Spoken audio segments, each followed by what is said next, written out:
ফিলিস্তিন রাষ্ট্রকে স্বীকৃতি দেওয়ার ঘোষণা দিয়েছেন ভূমধ্যসাগরে অবস্থিত দক্ষিণ ইউরোপের দ্বীপদেশ মাল্টা। দেশটির প্রধানমন্ত্রী রবার্ট অ্যাবেলা একথা ঘোষণা করেছেন।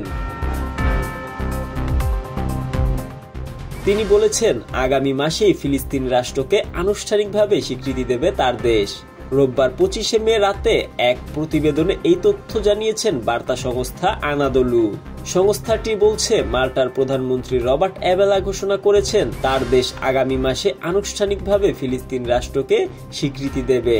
রোববার এক রাজনৈতিক অনুষ্ঠানে দেওয়া বক্তব্যে অ্যাবেলা এই ঘোষণা দেন।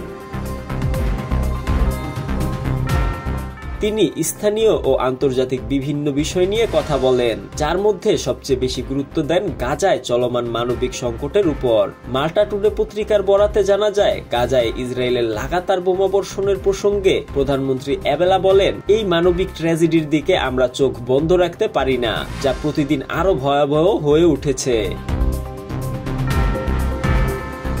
তিনি বলেন, ফিলিস্তিনিকে স্বীকৃতি দেওয়া মাল্টার নৈতিক দায়িত্ব এবং আগামী 20 জুন এক আন্তর্জাতিক সম্মেলনের পর এই স্বীকৃতি কার্যকর হবে। প্রধানমন্ত্রী অ্যাবেলা আরো বলেন, তিনি বিশেষভাবে মর্মাহত হয়েছেন সেই ভয়াবহ ঘটনায়, যেখানে গাজার দক্ষিণে খান ইউনুস শহরে ইসরায়েলি বাহিনীর হামলায় ফিলিস্তিনের শিশু চিকিৎসক ডাক্তার আলা আল নাজ্জারের 9 সন্তান নিহত হয়েছেন। হামলায় ডাক্তারের স্বামীও গুরুতর আহত হন এবং এখন একমাত্র জীবিত সন্তান মা বাবা ভাই বোন হারিয়ে শোকে বয়ে বেড়াচ্ছে।